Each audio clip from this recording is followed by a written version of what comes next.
Halo teman-teman, perkenalkan nama saya Merinda Wijaya. Saya di sini akan membantu teman-teman memahami materi utang wesel jangka panjang.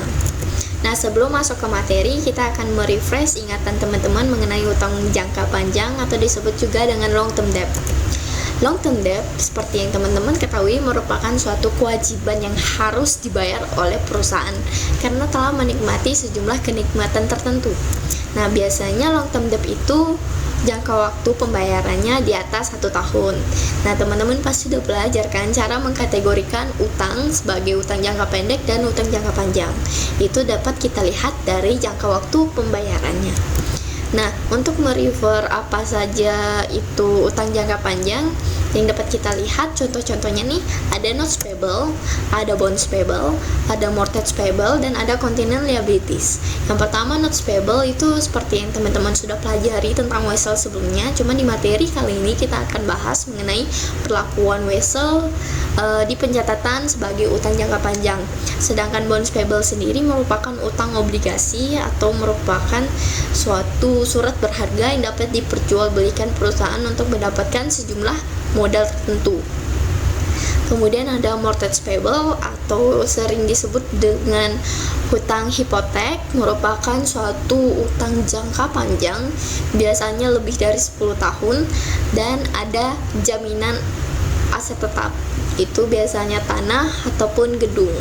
Nah, jika terjadi gagal bayar di sini, si pemberi pinjaman di sini dapat melelang ataupun mencabut jaminan dari si peminjam. Kemudian ada contingent liabilities, di sini merupakan pengakuan utang di masa mendatang. Jadi utang ini belum terjadi, tapi kita akui. Contohnya itu yang sering terjadi kasus hukum perusahaan. Misalnya perusahaan harus membayar sejumlah denda tertentu dan udah pasti nih akan bayar, tapi di beberapa tahun mendatang. Nah, itu harus kita akui sekarang walaupun belum terjadi. Nah, utang wesel jangka panjang atau long term notes payable. Long term notes payable atau sering juga disebut dengan utang wesel atau wesel bayar, merupakan kesepakatan pembayaran atas suatu transaksi di tanggal, nominal, dan besar bunga yang telah ditentukan oleh kedua pihak. Nah, jenis wesel sendiri dibedakan menjadi dua jenis menurut nominal saat penerbitannya. Yang pertama itu ada wesel diterbitkan pada nilai nominal atau kas yang kita terima sama dengan utang yang akan kita akui. Sedangkan yang kedua itu wesel diterbitkan tidak pada nilai nominal. Maksudnya kas yang kita terima di sini lebih kecil daripada utang yang akan kita akui. Mengapa terjadi hal sedemikian rupa? Biasanya hal ini terjadi karena adanya present value atau harga kini dari arus kas masa depan. Mengapa ada terjadi present value? Contohnya 1000 sekarang dan 1000 tahun lalu, 10 tahun lalu sangat berbeda kan. Kalau 1000 tahun lalu kita masih bisa jajan dapat beberapa snack, cuman 1000 di tahun sekarang itu rasanya kurang bisa dapat snack yang wah seperti dulu. Jadi perlakuannya juga sama. Jadi misalnya saya punya wesel bayar 10 juta di tahun 2020. Di tahun 2030 itu bukan 10 juta lagi, tapi harganya makin meningkat. Nah, harga yang makin meningkat ini di tahun 2030 harus diakui di tahun 2020 itu tidak full 10 juta. Bisa jadi tinggal 9 juta sekian. Nah, untuk lebih jelasnya nanti kita bahas ke contoh soalnya. Yang pertama, diterbitkan pada nilai nominal. Ini contoh soal untuk kasus yang pertama. Contohnya itu pada tanggal 1 Mei 2015, PT ABC menerbitkan wesel sebesar 100 juta rupiah dan akan dibayar pada tahun 2017. Di sini kita asumsinya dengan asumsi tanpa diangsur dan tanpa bunga. Jadi pada tanggal 1 Mei 2015 kita akan mencatatnya sebagai kas pada utang wesel jangka panjang sebesar 100 juta rupiah. Nah, di tanggal saat kita membayar nanti pada tahun 2017, 1 Mei 2017, yang kita catat adalah utang wesel jangka panjang pada kas sebesar 100 juta rupiah. Di sini terlihat jelas kan kalau kas yang akan kita terima sama dengan utang yang akan kita akui dan kas yang akan kita bayar di kemudian hari itu sama. Kemudian ada Di sini nih contoh kasus yang kedua itu diterbitkan tidak pada nilai nominal.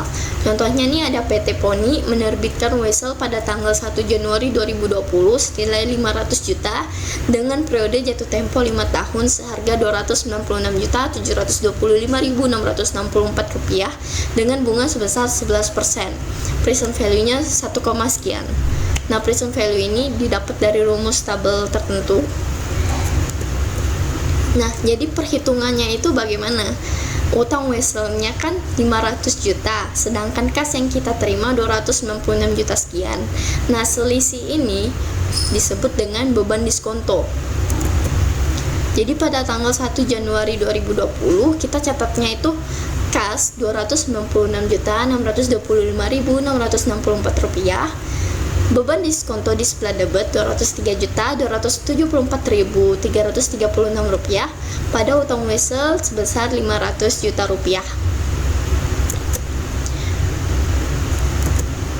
Nah, di sini lanjutan yang tadi, cuman kalau kita mencatat sebagai jurnal penyesuaian jatuhnya seperti ini.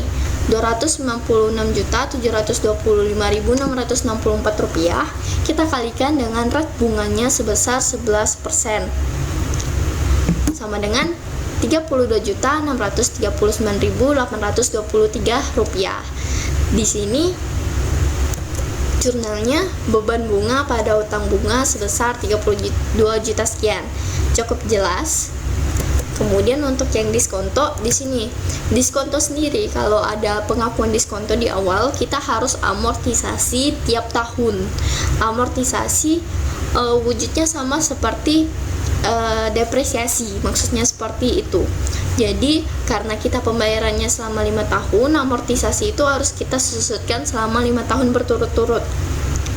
Nah, 203 juta tadi yang kita hitung sisanya selisih itu dibagi dengan 5 tahun dapatnya 40 juta sekian. Di sini untuk pencatatan jurnalnya itu kita amortisasi menggunakan beban bunga pada beban diskonto.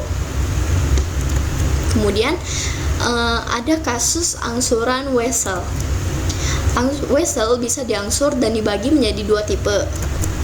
Yang angsuran sendiri atau kas yang kita bayar itu terdiri dari pokok dan bunga.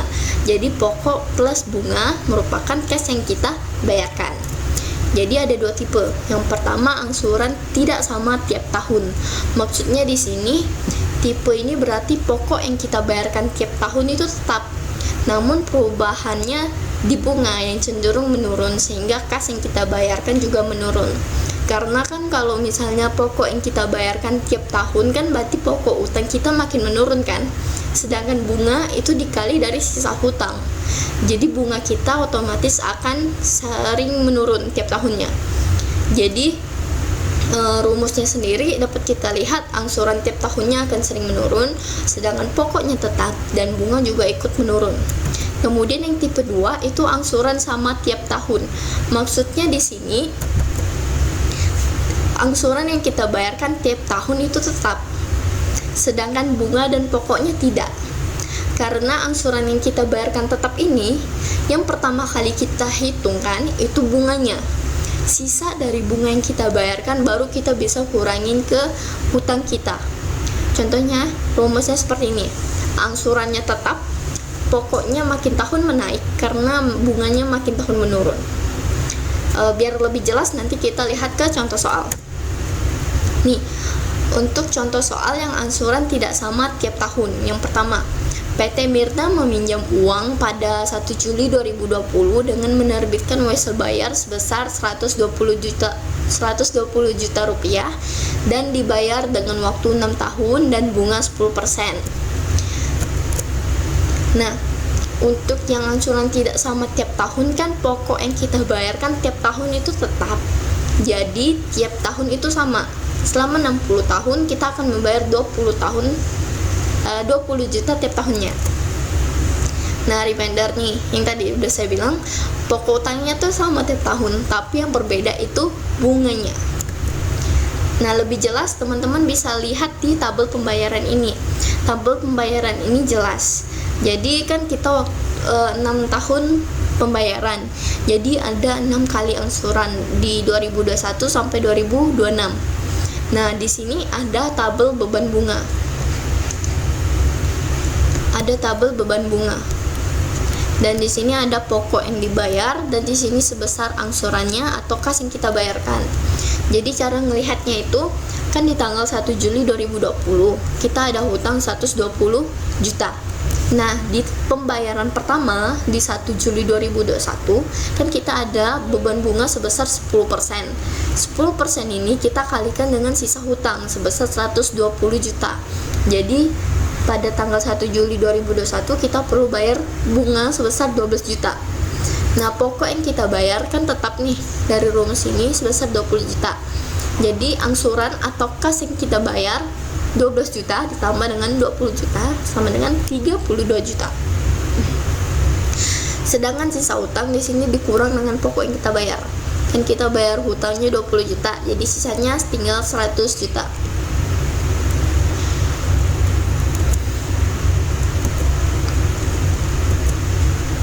Nah, yang tadi kita kan udah hitung tabel pembayarannya. Sekarang kita refer ke jurnalnya, cara menulisnya. Pada tanggal 1 Juli 2020 waktu awal kita terima kas, itu kita catatnya kas pada utang wesel sebesar 120 juta.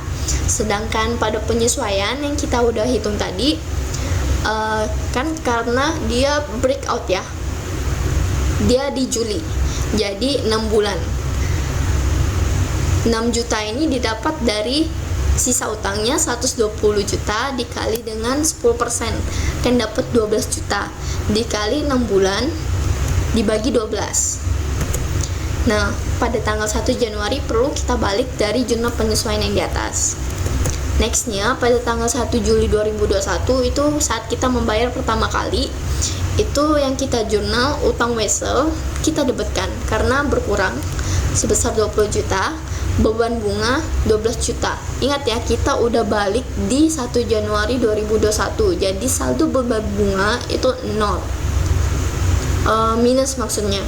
Jadi perlu kita debetkan. Dan kas sebesar 32 juta. Kemudian untuk pembayaran kedua di 1 Juli 2022 di tahun depannya itu sama jurnalnya, yang berbeda nominalnya. Jadi utang weselnya sama sebesar 20 juta, bebannya makin menurun dari 12 juta ke 10 juta, dan kas yang dibayarkan juga menurun. Makanya di sini disebut sebagai angsuran tidak sama tiap tahun. Nextnya kita akan bahas angsuran sama tiap tahun. Nih contohnya ada PT Mirna meminjam uang pada 1 Juli 2020. Sama soalnya kayak tadi. Cuman ada faktor diskontonya sebesar 4.35526. Jadi besarnya angsuran atau anuitas yang dibayar tiap tahun itu 120 juta, kita bagi faktor diskontonya 4,35526, dapatnya 27.552.637 rupiah. Reminder, angsuran sama tiap tahun, pokoknya semakin menaik dan bunganya semakin menurun. Kita lihat aja di tabelnya biar lebih jelas. Jadi di sini dapat kita lihat angsuran dari 2021, angsuran pertama sampai angsuran terakhir di tahun 2026 ini besarnya sama. Yang berbeda itu beban bunganya kita prioritaskan. Jadi kita bayar beban bunganya dulu, baru sisanya kita akui sebagai utang yang akan kita bayarkan. Jadi kalau dilihat dari tabel kan di sini sisa utang kita 120 juta. Sedangkan beban bunga pada tahun pertama itu 12 juta. Jadi angsuran kita kan sebesar 27 juta sekian. Kita kurangkan 27 juta sekian dikurang 12 juta, tinggal 15 juta sekian. Nah, 15 juta sekian ini yang kita akui sebagai pengurangan utang wesel kita. Jadi untuk ngitung sisa utangnya 127 juta dikurang sama ini pokok yang dibayar, kemudian diteruskan sampai bawahnya kayak gitu. Jadi intinya beban bunga itu diprioritaskan, dibayar lebih dahulu, baru kita hitung sisanya sebagai pokok utang. Nih Jurnalnya untuk pencatatan Wesel sama seperti yang sebelumnya, kas pada utang Wesel 120 juta. Kemudian penyesuaiannya juga sama, pembalik juga sama. Yang berbeda di sini pembayarannya. Jadi yang di pembayaran pertama, ini kas yang kita bayarkan sebesar 20 juta sekian, utang Wesel 15 juta dan beban bunga 12 juta. Nih. Jadi dapat kita lihat kas yang kita bayar atau angsuran yang kita bayar itu sama tiap tahunnya. Yang berbeda itu utang Wesel yang semakin menaik karena bunganya yang semakin menurun. Sekian materi dari saya. Terima kasih sudah mendengarkan. Semoga kalian paham.